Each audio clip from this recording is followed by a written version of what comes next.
Good morning on this rainy Friday. Glad to have you all here. Thank you all for joining us today.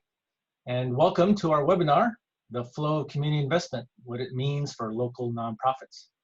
Today we welcome Ben Reno-Weber, the Director of the Greater Louisville Project, Jeana Dunlap, Community Investment Specialist at the Louisville Coordinated Community Investment Project, and Coffey, CNPE's own CEO, as they unpack the findings of the Greater Louisville Project's just released report, The Flow of Community Investment, and its impact on giving in our community.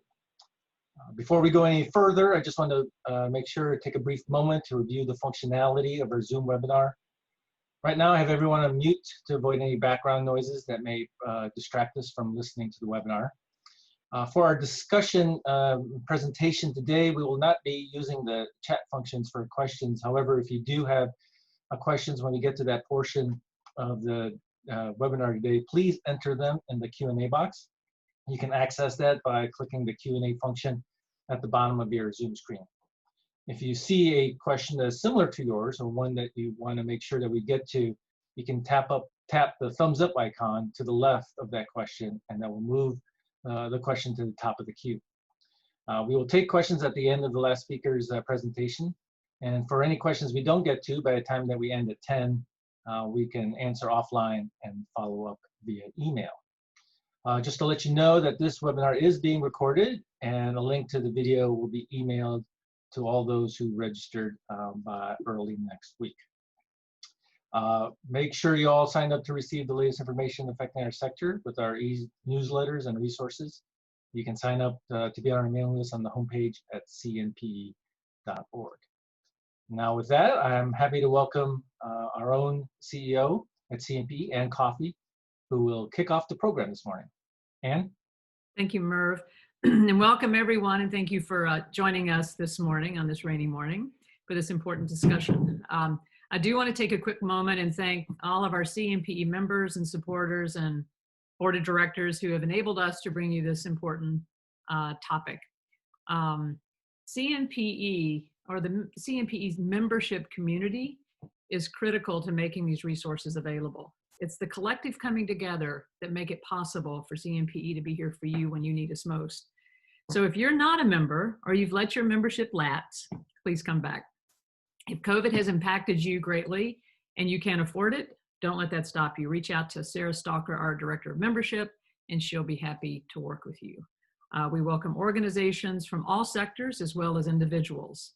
And CNPE's whole reason for being is here to help you and our nonprofit sector who does all this critical work for our community. So keep letting us know what you need. Share your ideas with us through email, our surveys and questionnaires. We really appreciate your participation in responding to those. And if you have a resource or topic that you think might be helpful to other nonprofits, please pass that along to us as well. So when CNPE did its check-in survey in May, it's not surprising that when asked what respondents needed most, a large majority said they needed funding. And when asked what topic CNPE could help them with, 7 out of 10 chose fundraising, more than twice as many as the next most requested topic. So clearly, nonprofits are in financial distress and are interested in how we expand funding in our community. The Greater Louisville Project Flow of Community Investment Report lifts up some very important insights about charitable giving in our community. It's important for those in the nonprofit sector to understand this report. So we have an opportunity to take action on what we now know. So let's get started. I'm gonna start by asking Jeana Dunlap to tell you a little bit about herself and the work she does with the Louisville Coordinated Community Investment Project, and then she will ask Ben Reno-Weber to do the same and to kick off the information. So thank you. Jeana? Thank you so much, Ann. It's a pleasure to join you today on this most important topic. For those who aren't familiar, I am part of the Louisville Coordinated Community Investment Project, which is a special initiative driven by community investors to get more coordinated, more aligned in terms of how we invest in ourselves. And with me today is my colleague, Lynnette, We are often referred to as Jeanette, and that's because we work so seamlessly together to tackle these issues. So thank you, Lynnette, for having my back. And, you know, while we're also thinking about the sources of community investment, whether that's, you know, the public sector, whether that's philanthropy, the corporate sector, academia is often overlooked as a source of community investment. You know, we're trying to break down the silos and get people talking, get people communicating and strategizing together. And so that's, you know, part of our strategy too is to have thought leadership from many different perspectives. So we're proud to consider the Center for Nonprofit Excellence a thought leader. Certainly the Greater Louisville Project are one of our thought leaders that we rely on heavily, again, to just, you know, create more connective tissue between the sectors, because ultimately most of us agree that we want impact, we want change, we want things to get better. And so we see ourselves as an integral part of, you know, creating a better ecosystem that's more efficient and more effective. So we're really glad to be here with you and share our insights and participate in this wonderful discussion. So Ben, take it away. Thanks, Jeanette.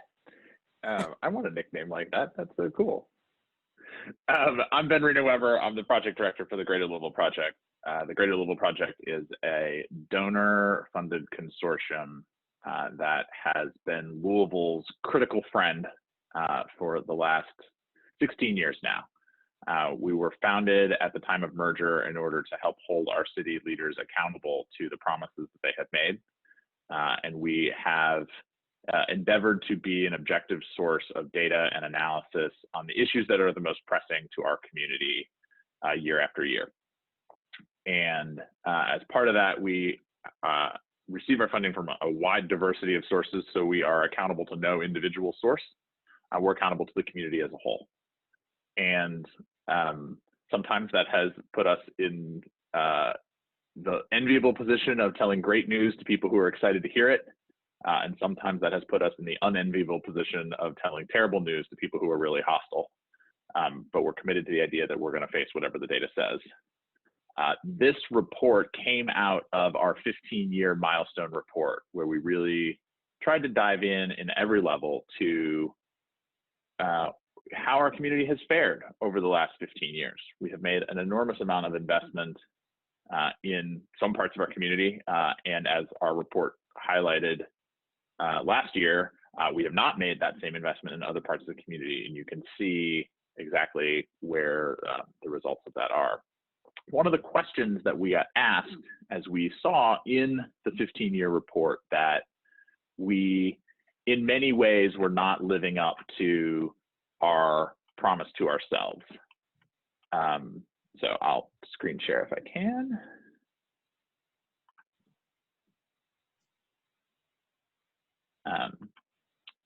As you can see, between 2005 and 2018, we did okay on jobs, started in the middle of the pack, stayed in the middle of the pack.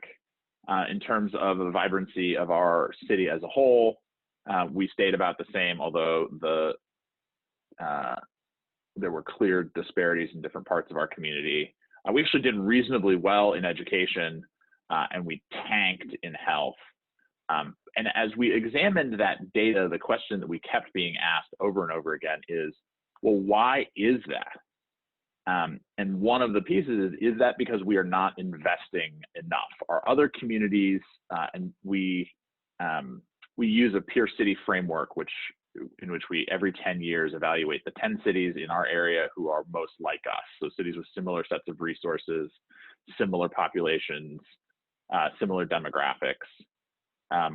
They just have more money. I mean, one of the things we heard all the time is, well, we're not like Nashville, we're not like Cincinnati. They have more money to invest in us. So we really decided that we were going to explore that. And so we did along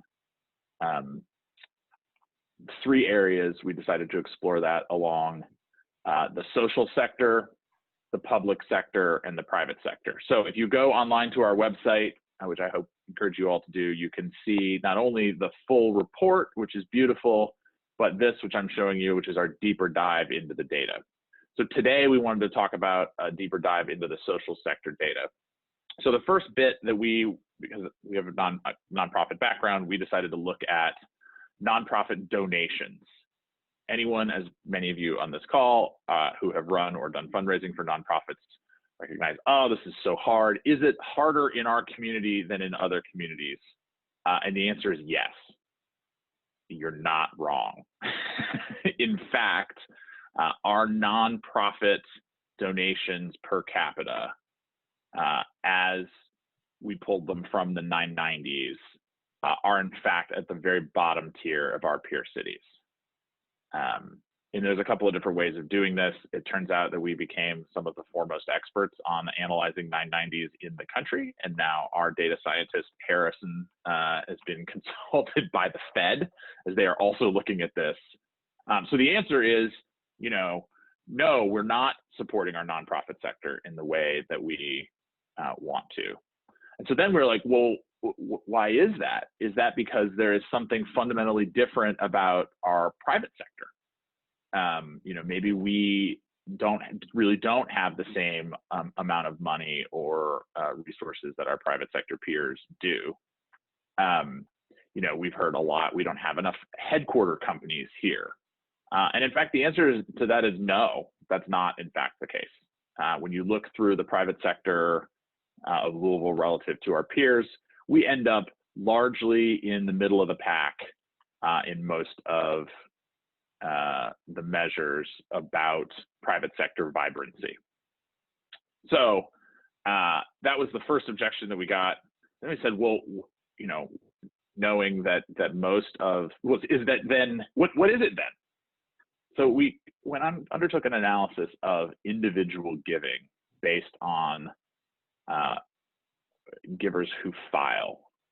And what we found was that Louisville tax filers, over 200,000, then we did the analysis over 100,000 also for households, were at the very bottom of our peers. And that we, as a percentage of income, give less than almost everybody else. We just do not have a strong culture of giving here. And that's persistent over time. That hasn't changed. The good news is that our participation as in people who are giving something, is among the highest of our peers. So I'm happy to nerd out more on how this was done and take questions around the data itself, and then I would love to get a discussion in this group about what it is that we hope we can accomplish and do about that to change that culture of giving. One other piece that I would add into this is that there are some people who've said, well, we've got all these foundation money, they should be taking care of it. And that is not, in fact, realistic. In terms of foundation assets per capita, we're at the low to middle side, and giving, we're at the bottom. And our public sector is also at the very bottom. So there's no one else coming to the rescue, it's just us. All right, with that, I'm gonna hand it back over to Merv. All right, thank you, Ben. All right, folks, at this point, if you have any questions about the report, please drop their questions in the Q&A box, and I'll be happy to ask them. As you're typing your questions, let us know who the question is directed to, and we'll make sure that that person receives that question. Right. And in the meantime, Jeana is going to give a little perspective on this, and then I'll follow. I'm sorry, I totally. No, that's cool. They need to be thinking about their question. It's totally cool. That's right. Go, Jeana. So thank you, Ben, for demonstrating great leadership in unpacking this critical piece of this critical information, particularly as it relates to our peer cities. Louisville, we like to compete, and I think it's really helpful to see where we stand on all the dimensions that you laid out. So, particularly in the piece about, I guess, the wealth that's here. So we have comparable wealth, I would say, and success. But when you look at foundation assets in particular, you're pointing out that relative to other foundational assets in our peer cities, we're at the bottom of the pack. And that's consistent with what I've heard from philanthropy and their sentiment that they're like, we can't do it all, right? And they can't do it all, which is why this project about coordinating investment becomes so critical. So while we may not, stack up literally or figuratively to all of those dynamics in our peer cities, I do believe that we have everything we need here to be successful, right?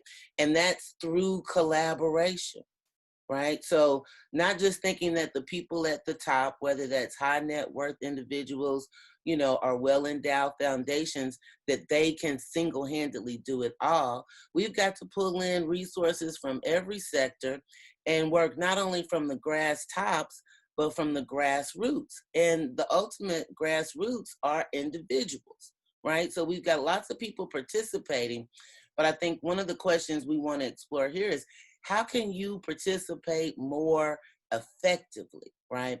A lot of people, especially people with, modest incomes or middle class, feel like they're not super wealthy, right? Well, wealth is relative, first of all. So, everybody has something to offer.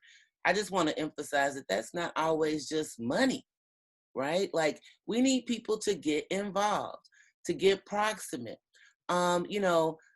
Making a better city is a complex process. There are things that we do that cause intended consequences and oftentimes unintended consequences. So getting authentically proximate to the people, particularly nonprofit organizations that are working at the grassroots level, at the street level, serving household by household, student by student, is important. And they need support like board participation, right? So, working with CNPE through its board match program can help people navigate and find ways to not only volunteer, but to volunteer in terms of laying out the strategy, laying out the direction of the organization, positioning the organization to raise more funds and make more compelling cases for what they're trying to do, trying to avoid things like scope creep, which leads to a lot of redundancy within our nonprofit community too. So I just want to encourage everybody that's listening, for those who've been in the trenches for a long time, to not give up hope, because I do, like I said, believe we have everything we need to strengthen our community's ecosystem, the ecosystem of community investment. And when you're talking about an ecosystem, it doesn't fall on one sector. Every sector and every individual has an opportunity to contribute, not only financially, but through their, their expertise, their attention, their time, and support in many other fashions that go beyond just money. So, Anne? I love that, Jeana. I love your grass tops, grassroots. I love that imagery. So as both Ben and Jeana have already said, it's tempting for nonprofits, all of us included, to think of foundations as doing the most giving, or always turning to foundations to help us. And thankfully, we have a very generous, approachable foundation community here. However, it's not foundations who make up most of the giving. They just can't.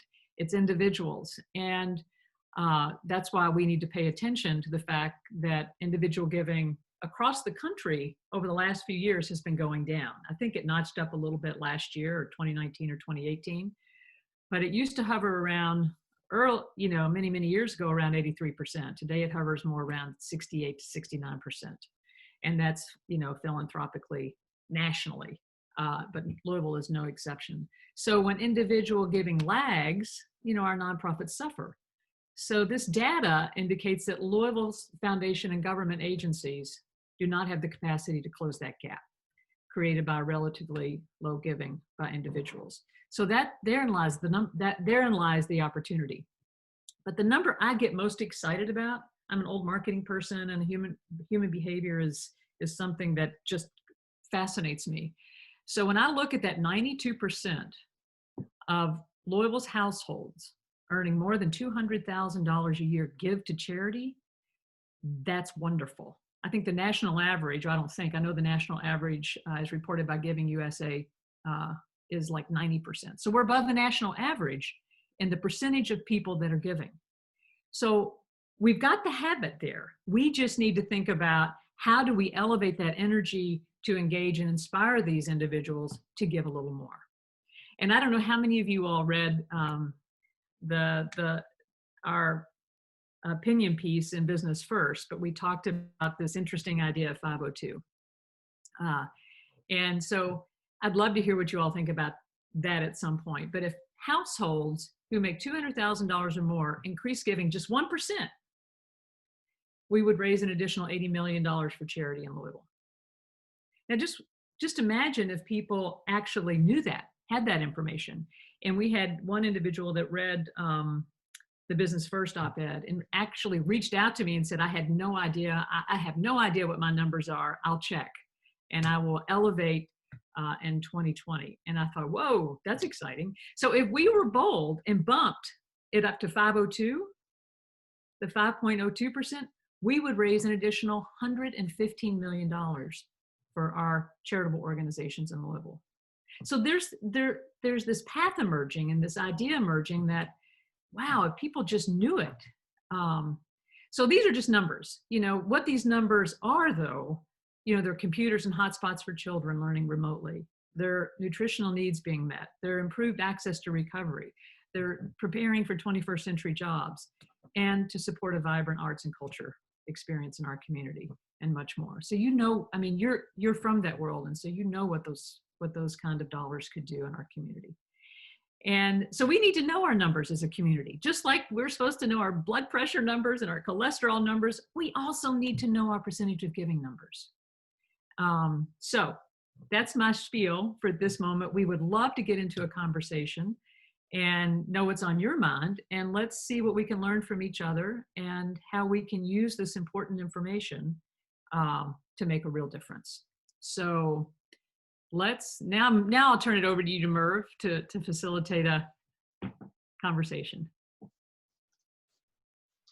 All right, thank you, Ann. Yes, so thank you, folks, for submitting your questions. Looks like we have at least 9 open questions here, and we can go ahead and get started. So the first couple questions have to do, Ben, with the report and churches and tithes. Are they included in your report? And as well as higher ed and hospitals. How does that all figure in? So this is the first question that we almost always get. And so in the donations to nonprofits as we first did them, no, they were not included. In the giving, we did include them. And in fact, I'm going to screen share again so you guys can see how desperately dorky we are. So in our methodology, if you're linking off of our website in the social sector, when you link down to methodology, you can see that we included in here also with universities, alternate models, we included all nonprofits, and then we included, if you pull out hospitals, because hospitals are just very different kinds of nonprofits, you can pull out colleges and universities, you can pull out our community foundation, and the end bit of all of that analysis is that including or not including all of those data points, we still end up at the bottom of the pack. The individual numbers differ a little bit, but not by a lot. And also churches. So churches are included in the individual giving. Anything that you itemized is included in the individual giving, although churches generally don't have to file 990s, so they aren't included in the nonprofit receipts. One of the sort of caveats of this whole report is that because this kind of accounting is so complicated, while we stand very much by the rankings writ large, sort of the general buckets, what we call, you see in these colors, natural breaks, the individual numbers are going to vary a little bit because the accounting is just so complicated, but the trend is absolutely right. Great. So Lindsay has a question. Ben, do you believe the pandemic, which has seemed to increase communication within the sector, may prompt more resource sharing and funding collaborations? Do I believe that to be the case? I think it is really an area that we've done a lot of good work as a community, and I think there's a strong possible foundation for growth. But I'm going to hand over to my fabulous co-panelists on this one to get their thoughts. Go, Jeana.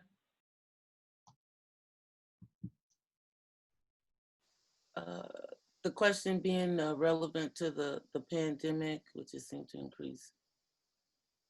I hope so. I hope so. Our community, particularly with things like the One Louisville Fund, organized and mobilized together, unlike any way, in a way I've never seen before. And I think that's been extremely productive.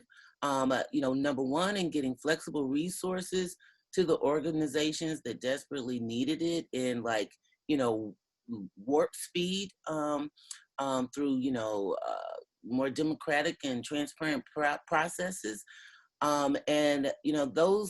Those organizations are still meeting. So, yes, the pandemic hasn't gone away.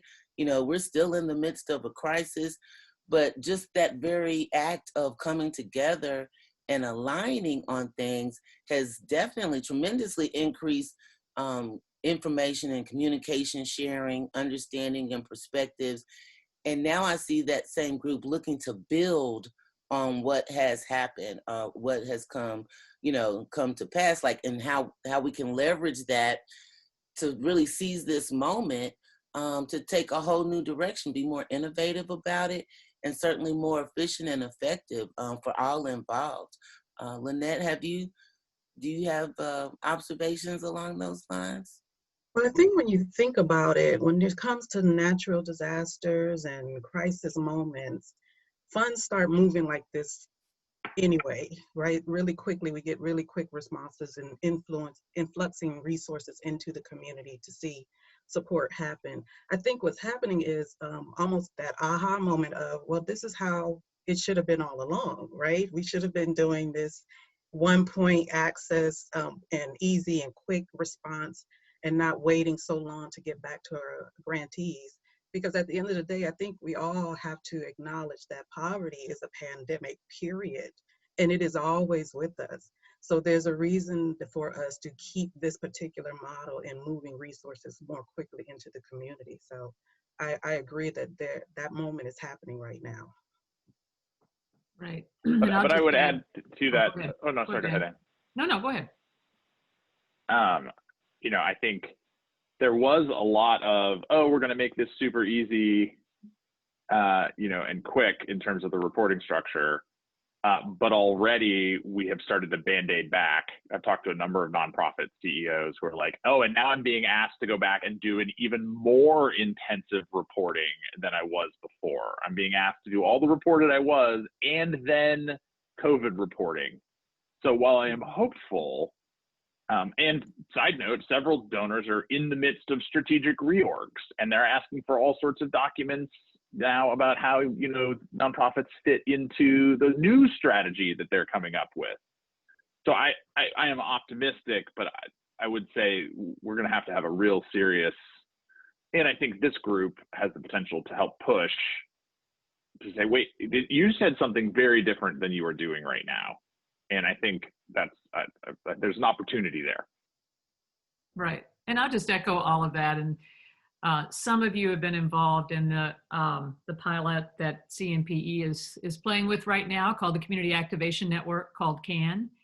and learning how to take this moment and make sure that our fatigue and our distraction and falling back into our old habits doesn't happen. So there's some concerted efforts to really drill down on those questions around collaboration and how do we move forward what we've learned together during these multiple pandemics that have been lifted up. So all I'll say about that is you'll be having an opportunity to give us your input on that soon. We'll be sending out a questionnaire around these very topics. And so I just encourage you to once again, take a few minutes, 10 or 15 minutes, and fill that out and help us push and keep these topics alive and well and bring energy to them, because that's what it's going to take. So next question. All right. Ben, and I guess the rest of the panelists, what are your theories for why individual giving is so low? Is there a competition for this money going to other things, or is it a lack of cultural leadership to give? Ben, go. I'm happy to speak to that a little bit, but go. Yeah, GLP is pretty relentlessly focused on the data, and we don't have data around that. So I'm going to have to. Yeah. So, I mean, there's a lot of, so individual giving is down. And I'll have to say in full disclosure, I'm not a total expert in this, although I've been watching those trends for 20 years.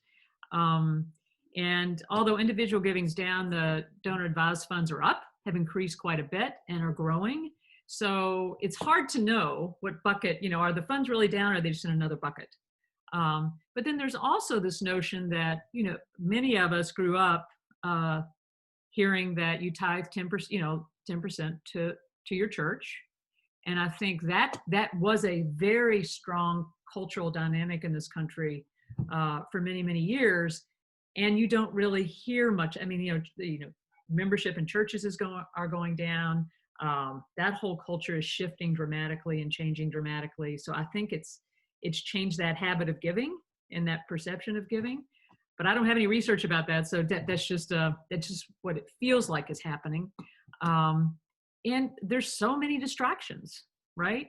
There's so many other opportunities and ways to use your money. And so how do we build those values back into our community and lift it up? And so I think that's what we're talking about here today. How do we make it the thing to do? And all of us hold some responsibility around that. So, I don't know if I answered your question, but there are my thoughts. And I've got a bit of a theory, and it's totally unproven, but just based on my observations, you're right. People have lots of distractions, and so, but this trend that's been identified in the data, is predated the pandemic. Sure. But I would say, I think people are looking for ease, right? Like they want to kind of check the box and donate some money and be able to say that they did a good thing and then move on with the rest of their life. But that creates what I consider a great separation between the work, the organizations that are doing the work, and then the source of support.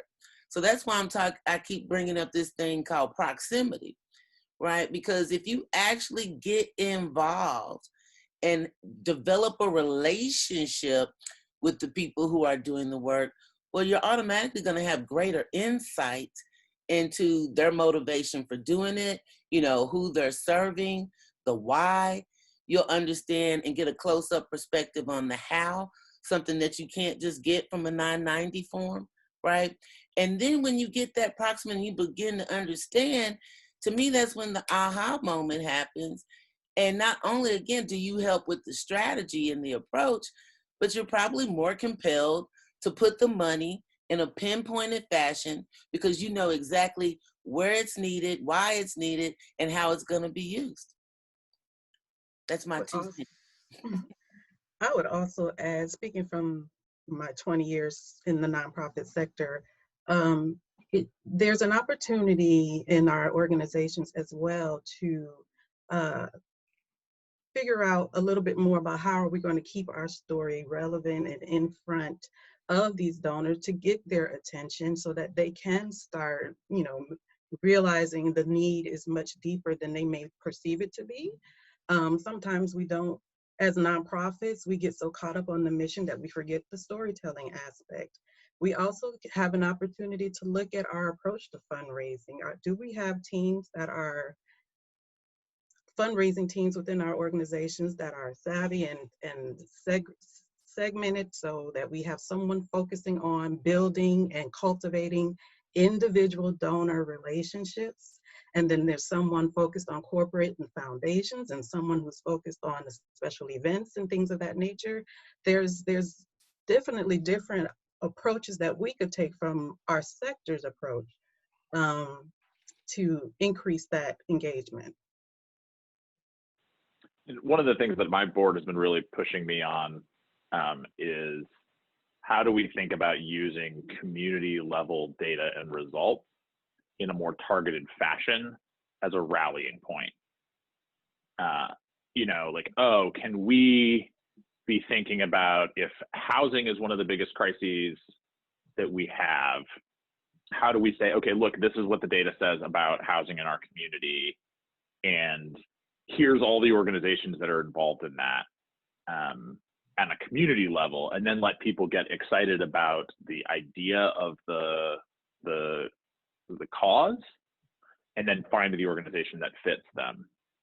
But that, you know, how do we as a community try to flip? And I think there's a lot of complicated reasons for why we have this sort of nibbled to death by different nonprofits who are all feel like they're competing for the same pot of money, which they are. I mean, that's the system that's been set up.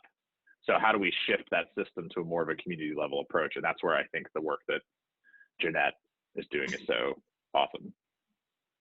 But that donor cultivation piece is critical. You know, being able to go after, identify who those persons are in the community and start networking and building relationships with them on behalf of your organization, and hopefully standing up long, decades long, and maybe generational long giving within those families is absolutely key. But it's possible too. Yeah, I think the challenge is capacity. I mean, good stewardship and donor relationships, all of that we know that works, is very effective. However, a majority of our nonprofits, you know, operate on a budget of $1 million or less. Most of those under 500,000. And having come from a small organization like that myself, you're lucky if you have a person that's partially dedicated to that. So it's very difficult for nonprofits to do good stewardship, to be responsive, to tell good storytelling, to do all the things, Lynnette, you talked about, which are critical. I'm wondering, is there a community response to that, though? Is there a way that we can somehow lift up that storytelling as a community and take some of that, that I don't want to call it burden, but capacity, lack of capacity on these smaller nonprofits, especially those that are, you know, in our neighborhoods and are providing essential services to a very important part of our community.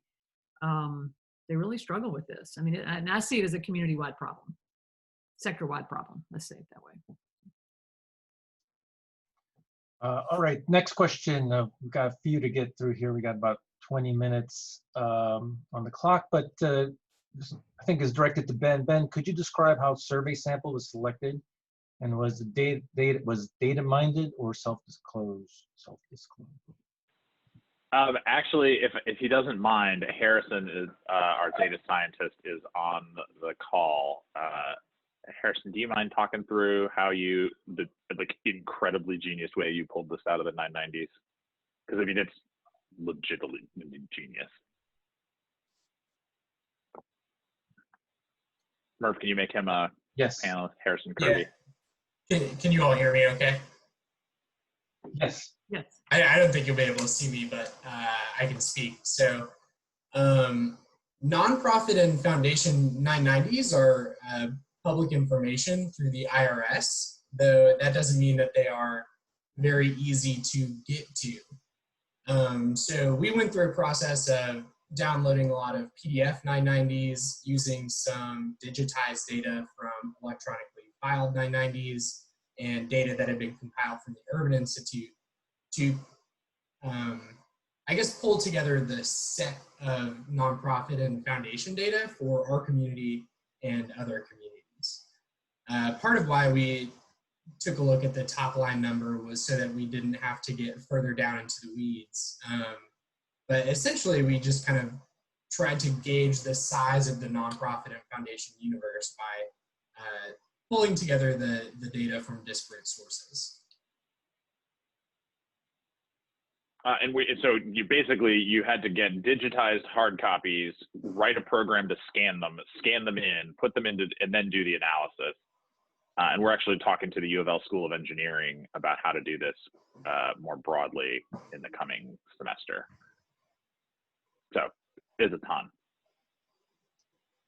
All right, great. Thank you, Harrison. Appreciate the information. All right, so the next couple questions, folks, have to do around equity and philanthropy. So what is the link for framing the, quote, 502 ask in a way that ties back to shifting Louisville's overall rankings with an equity lens? In other words, how is the energy of this conversation avoiding the pitfall of money for the sake of more money and instead maximize the potential of new and even existing funding to make its way to organizations working to create system level change for our most disinvested areas / residents in Louisville? Great question. Go, Ben and Jeana. Not it. Well, one of the big keys I touch on often is intention. It's about intention. If you set the intention, then you can commit yourself and align all your actions, forthcoming to check and see if you're actually, achieving what you set out to do. And so, I can think of one great example, the Fund for Louisville at the Community Foundation has taken a great step towards the intention of supporting Black-led organizations and Black leaders in our community in a substantive way. They are working on a new approach that actually, invites the target, benefactors to co-create something. That's totally brand new, like they're asking, they're listening, they're responding, checking back in a reiterative way. And so if that's, that's an equitable process that ultimately will lead to more equitable outcomes. But it all starts with the intention. So a lot of people say, well, how do we do this? Well, listen to yourself and you'll often find you're answering your own question. And if you set that intention and remain committed to that intention, I promise you, magical things will happen. I can't add. That's beautifully said. Yeah. Go ahead, Ben. Yeah. No, I was just going to quote Jeana. She talks a lot about authentic proximity. And, I think that's both from the donor side and, the philanthropy nonprofit side. But, it has been shocking to me since, just at Zoom gatherings and stuff, when I've talked about what we're working on, the number of my friends who do the same math that the person who you talked to and did is like, oh, so what? Yeah, let's see. Am I at the 3.5? Am I at the 4.5? Am I give 5? They've literally never thought about their giving in a strategic way. And then they don't, my peers have, there's a lot of people who are just totally disconnected from the idea that philanthropy or giving, they kind of know. They're like, oh yeah, I got that one nonprofit I cut a couple $100 check to. But, it's not that same, I'm going to be a part of co-creating this process from the giving side. And then from the receiving side, it certainly doesn't feel like there's a process being co-created. But I do think that there's some opportunity in our community to really do that differently post-pandemic. I mean, in part because some of the, this is not new. I've watched United Way, because my wife runs the United Way, full disclosure, but be going through this process for years.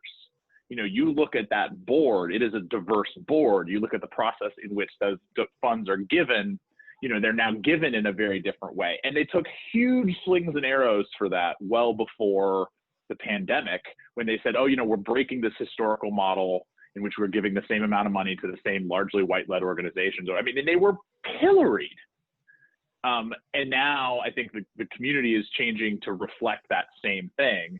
So I think there's a real opportunity there for us to be looking around that, like, well, who does have voice in this? And how do we elevate the voices that haven't been elevated before? And then with my GLP, very clear hat on, using data to be going in the places that are most effective or most needed.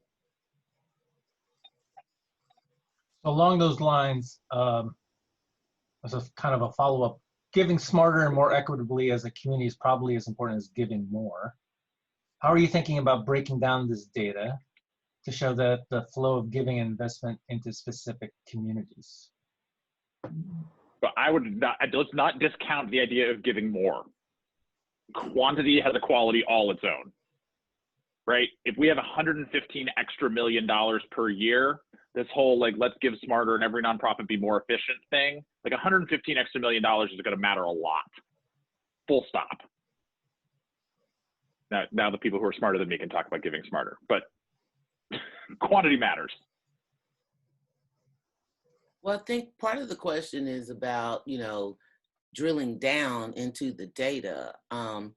And Harrison can probably speak to this, but unfortunately, the data we assume is available to answer legitimate questions is often not there. It doesn't exist. So if you're looking, if the question is alluding to, maybe a geographic distinction on where the data is going, or the types of people that are benefiting from the investments, oftentimes that data just simply doesn't exist. So again, there has to be some intention. If we're interested in understanding those parameters and dynamics, then now is the time to establish the standard data and establish a baseline so that, 5 years from now, we can actually reflect and compare apples to apples, oranges to oranges on whether or not we've made any progress. But the intention has to be there now, especially if we know for a fact that that data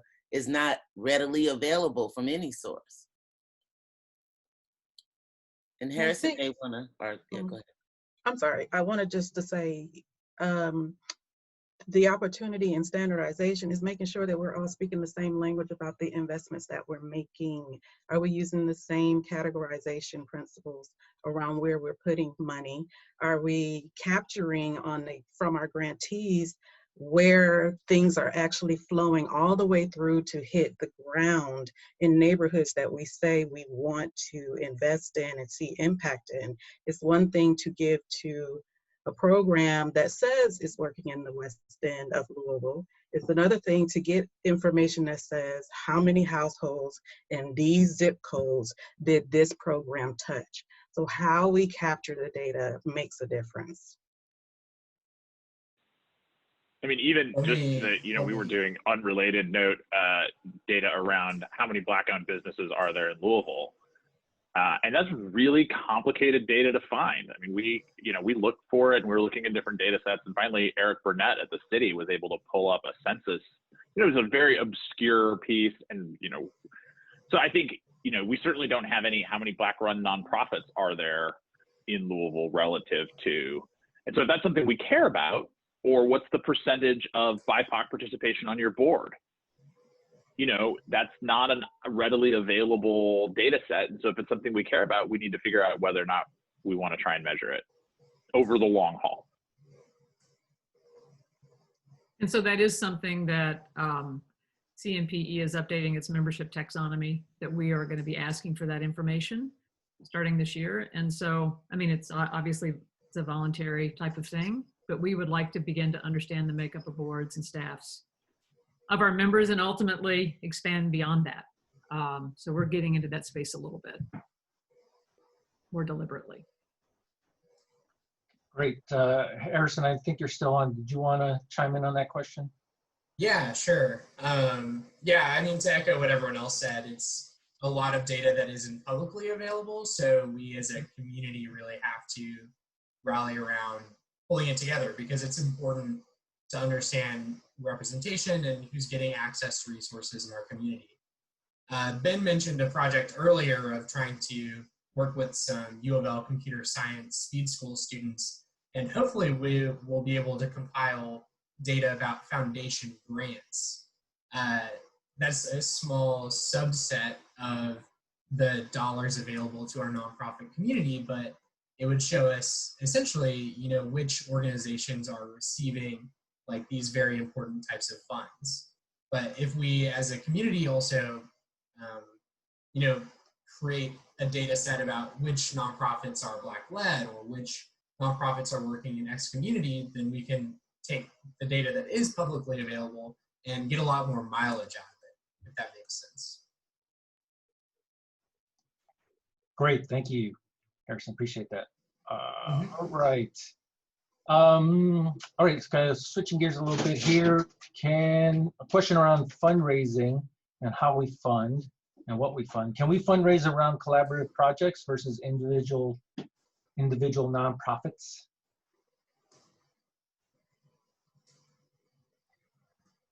So sure, and I think that's happening in parts of the community. I think the thing we have to be careful of is that these are, in the true spirit of collaboration, parties are coming to the table willingly. And I think there's sometimes some tendency to sort of funders pushing nonprofits in a direction that may be a little bit of mission creep. And so I think learning how to do that and inspiring people to come to the table to collaborate around, mutually beneficial outcomes that we're seeking is really exciting. I think we've got to figure out how to do that on a bigger scale though. But, we've just got to be careful how we do it. If that's helpful. I think that's Maria asking those really great questions. Great. All right, looks like we got about 5 minutes, but we have 7 questions left. So my question to the panel is, would you all be willing to stick around for maybe another 10 minutes or so, so we can get through this? I think I'm hopeful that we can get through by at least 10:15 at the latest. Because these are some great questions. I don't want to leave them kind of lingering on for folks. You okay with that? Okay, great. Thank you. All right, let's keep going then. David has a question. Ben, does the Omaha giving amount by Warren Buffett skew the numbers for comparable cities? Yes. This is true across. Our version of that is the Humana Foundation gives all across the country. So when you look at foundation giving, Humana skews that because not all of that goes to local nonprofits. Metro United Way got grants to serve Southern Indiana from the Lilly Foundation. There's flows back and forth here. But yes, so Omaha is skewed. Now, I think it happens that I have a lot of family in Omaha. Omaha's also skewed by the culture that's been set in Omaha around giving. You don't get invited to parties at the Buffett family houses if you are not part of their philanthropic universe. And so, while how that shows up in the data, a little unclear, but there is a definite cultural component to this in which, the expectation gets set around participation. Great, thank you. Another one seems to be directed at Ben. Are there particular nonprofit areas that see a greater culture of giving in Louisville? Do individuals tend to give more to certain types of nonprofits, i.e. performing arts, K-12 schools, etc.? I don't know how good the taxonomy is within the 990s, but I would love to come back to that question. So if I can follow up later, I'd like to. All right, we will follow up. To Jeana and Lynnette, does our city have fewer CDCs than other cities, and do you think that explains any of the disparities? If our foundations can step up, could some other institutions / infrastructure serve to help get that money and use it? So CDCs, I'm taking to me community development corporations, which are defined very broadly. So they can have any number of sort of, policy issues or programmatic focuses from housing, you know, to neighborhood development and education, you know, job support and career training. So, but generally speaking, I would say we do have a limited number of CDCs active. You know, there are many CDCs that exist in a legal sense, but they're not actually thriving and operating, you know, in a highly effective way. So, I mean, it'd be interesting to even see, compared to our peer cities, you know, how many we have registered here relative to our peer cities. But I would guesstimate that we do have a fewer number, at least in terms of, you know, CDCs that are active and highly engaged and highly effective. With regard to the funding and philanthropy, again, I want to point out that, you know, the money is important, right? But number one, people need to be competing on a national level for funds that are available nationally, right? There are lots of national philanthropic agencies that have a national footprint, right? So while you definitely want to engage and build relationships with people here locally, getting proximate with foundations and, you know, donors, you need to do the same from a national perspective, because Louisville now is on a worldwide map.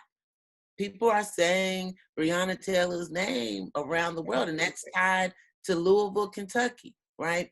So there are opportunities for investment to support CDCs, absolutely, but I would just broaden the lens and understand that organizations have an opportunity to compete on a much larger scale now. Right. I agree, and I also think the GLP data showed that we were, I think, least when it came to CDFIs in our community's investment funding. But I think that we have several in the community, but we have to look at what they're able to do, what their capacity, what level they're on. El Home is doing an amazing job right now, but there's another level also that we have access to through Park. And even there's another opportunity because of the national piece that Jeana talked about for another CDFI with those relationships in play to come in and leverage more income more investment into the community. So there's a lot of different ways for this mix to happen. We just have to make sure it happens. So yeah. All right, thank you. All right, the next question looks like it's directed to anyone on the panel. Do you think broadening and increasing education around tools like the Endowed Kentucky tax credit would increase individual giving?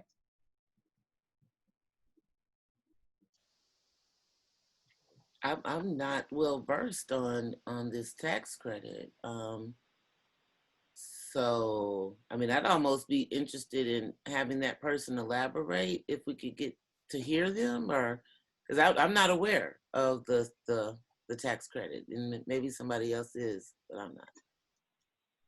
Yes, I think it would if we promoted it. And I think we have Mary Griffin on here from the Community Foundation that probably can speak to it, elaborate on it. Ben, you might be able to, but I mean, there is evidence that definitely it does increase giving. It's getting it out there and getting the word out is what's key. And I think all of the tax pieces, all of the benefits that come from this, you know, I think there's, you know, incentives work, right? That's sort of basic behavioral economics. But they work when people know about them and they understand that their peers are doing this. I mean, we do this a lot in the angel investing community. Like, people do angel investments in part because there's, you know, potential financial return, but also because their friends are doing it and it's fun. You know, one of the goals for the angel investing community is that we have as much money invested in startups as we do in horses. And, you know, we have a culture in which a set of people who have resources get together, they all buy a hoof, and then they get to, you know, it's part of their collective, you know, enjoyment of each other that they are supporting this horse. And I think it would be super neat if we had that same kind of culture. And we do, actually. I mean, I say that, you know, the people who support the Urban League really enjoy being part of supporting the Urban League. It's like, it's their collective, like, which is a thing we as a community do. And I think, you know, Tocqueville for United Way, and when I was YMCA, like, I think there is something to that. But, you know, when are people going to take advantage of the endowment, you know, tax credit? Well, when they see that that's something that their friends are doing. And so I think that's an important part of the culture. And we haven't, you know, we tend to give quietly. You know, I don't want to make a big deal out of the fact that I'm supporting this thing. And we actually, I think, need to shift that and be like, you know, I want to make a big deal out of the fact that this nonprofit is something I'm passionate about. Yeah, MK asked that question. I can't seem to find her in the participant show. She may have taken off, but if anyone else has information about that, looks like Mary does. Thanks, Mary. Mary, I'm going to go ahead and allow you to talk, and you can share that information. That's so dangerous, you guys. Thanks for unmuting me. I did just want to share that the Endowed Kentucky Tax Credit allows donors to receive a charitable tax deduction and a credit against their Kentucky income taxes. So it's a state tax benefit for charitable giving. There's a maximum. They have to work through a permanently endowed fund at a qualified community foundation. So, you know, Community Foundation of Louisville is the largest community foundation in the state of Kentucky. We do the most business in this arena. And I can tell you, we do promote it with donors. They take advantage of it, and we've already maxed out for the year. So what we need to do is make sure that we're working at a policy level to make sure that we are increasing, you know, the benefits that encourage donors to give more and not cap it. Great. Thank you, Mary. Now you can go back to mute. Appreciate it. All right, we have just a few more questions left here, about 4. So I think we can get through this. Maria has a question about how does an individual know the best use of their funds collaboratively? Who is out there collaborating with whom? And how do I ward off every, quote, Tom, Dick, and Harry asking?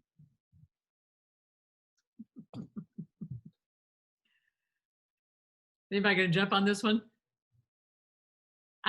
I think just intuitively, I would say, Maria, that I would look towards what you're passionate about and learn. As Ben keeps reminding me, just use Google, right? And we've got this tool at our fingertips. How do we find out who's doing what in the areas that I care most about and explore that? And we have a lot of community resources. I mean, you know, the Community Foundation of Louisville is very in tune to what's happening in the community.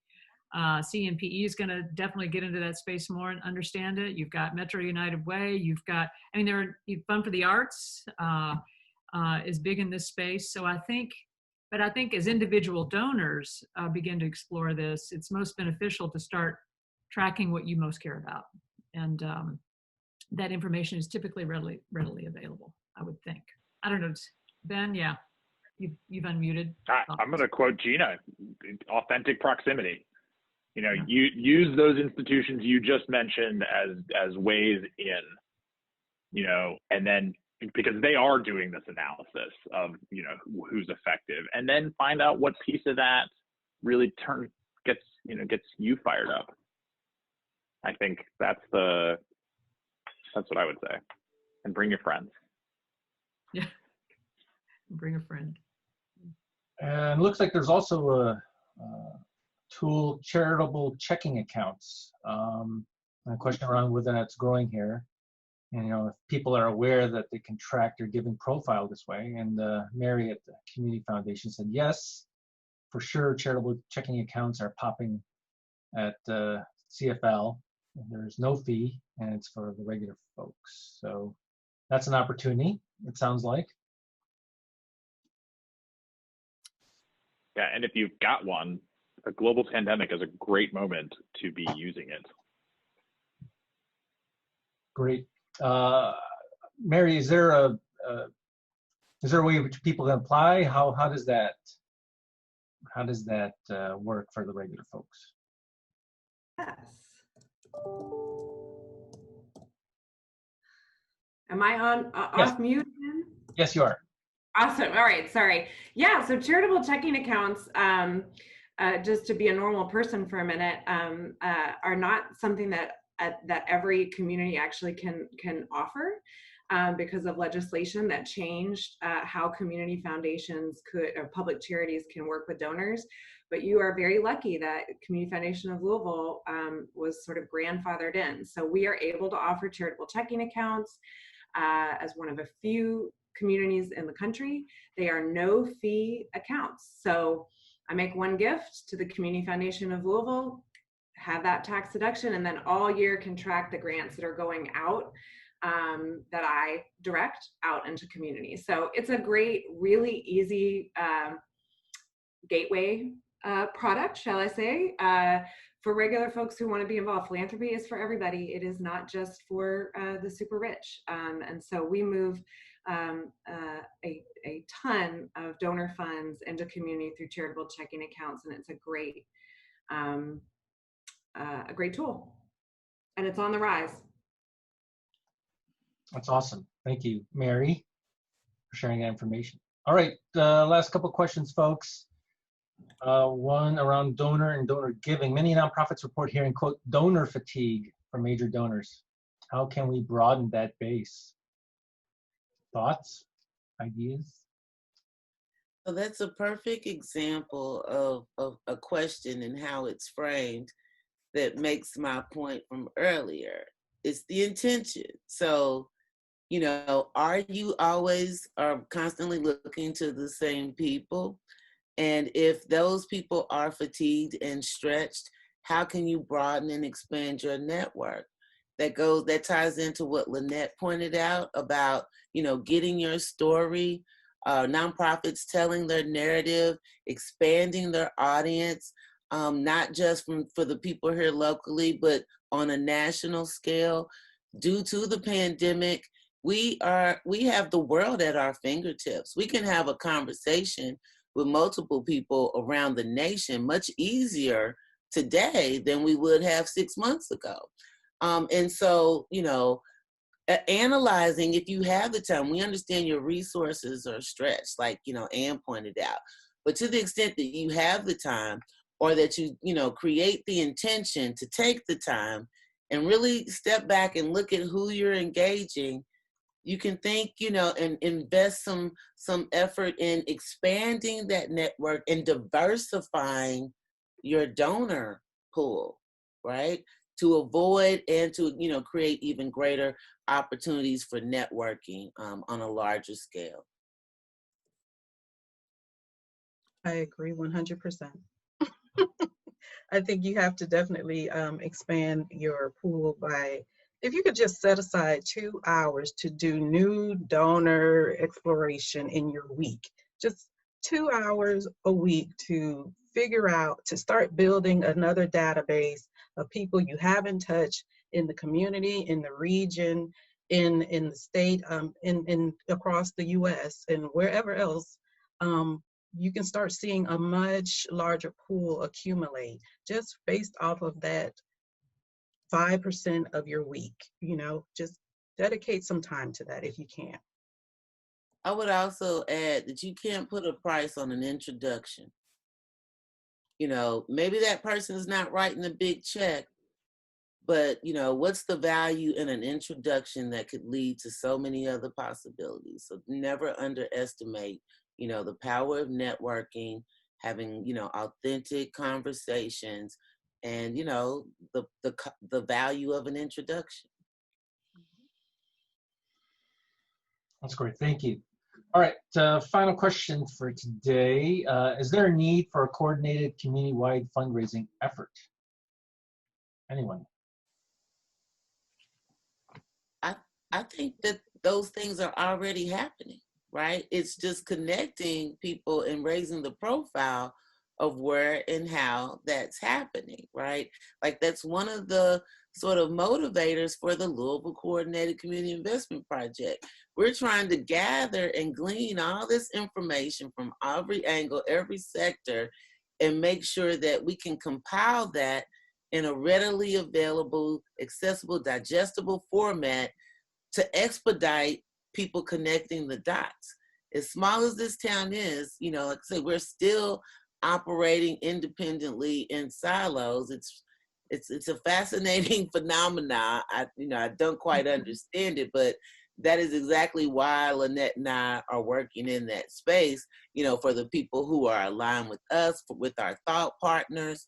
But I don't want to disregard the fact that there are community-wide fundraising efforts already underway. The Path Forward is one example.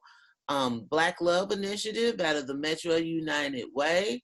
The JEDI organization that is featured in a recent Business First article, right? And probably others that I don't yet know about. So I'll just put in a shameless plug now. If you're working on something like that, particularly if you're focused on, you know, Black-led Black communities or Black leaders, we're really interested. So please reach out to us. We're on LinkedIn. You can find us under our project name and our project page, and we'd love to get a like and a follow. Thank you so much. And I want to echo that 1,000 times and add in also, we did with Greater Louisville Project, and we're going to put this out shortly on social media, an analysis of 211 calls. Like, how do people say I have a basic need, and poverty data to see, you know, is this really reflective, the information we have as a community about where the need is, now that these are human services needs, but they're human services needs, reflect what we would expect based on the data? And the answer was yes. The weird outliers were things like, well, there's a lot of poverty at the Masonic home and no 211 calls. Oh, right, because they don't call 211, they call the home. But other than that, it is an almost perfect correlation. So I think to Jeana's point, we have the funding infrastructure, and we're building, you know, more specified funding infrastructure, and we know where the need is. This is really just a question of how do we invest in the things that to meet the need. And I want to lift that the answer to how is why. If you can answer your why in your giving, you will figure out the how to do it.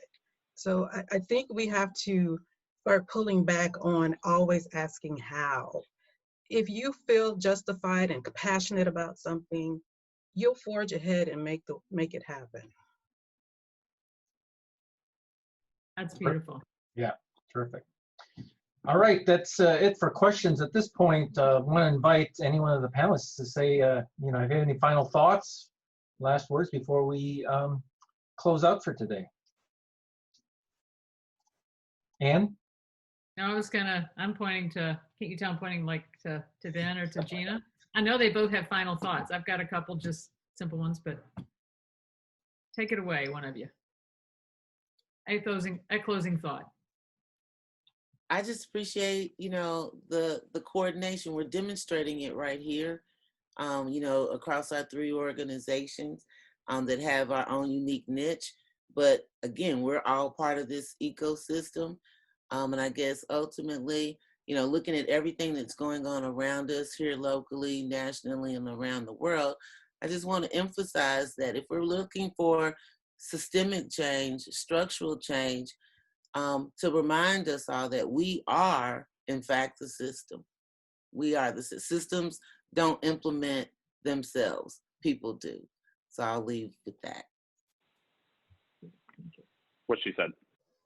Yeah, and I'll just close with thanking everybody for being here and the panelists, and Ben, all your great work, and Jeana.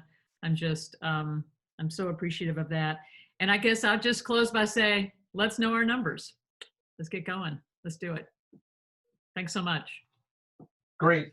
All right, with that, thank you, everyone. Thank you to Ann and to Ben and Jeana, Lynnette, and then Harrison and Mary, who came in midway for sharing your thoughts, insights, and time today. For everyone on the webinar, I will send you a link to the recording so that you can replay it or share it with others who you think could benefit from the information. If you don't see it by early next week, please check your spam folder. If you still don't see anything, just drop me a line. I'll be happy to resend. We'll also send you a link to an online feedback form. You could take a couple minutes to fill that out. We greatly appreciate it. And finally, we have a few more webinars coming up next week. Liz Hack will talk to us about event sponsorship, speaking of fundraising. So hope you can join us for that. You can find more information and register on our event page on our website at cnp.org. So with that, on behalf of us at CNP, thank you all again for joining us today, and we'll see you all again next time. Have a great day and a great weekend, everyone. Thank you.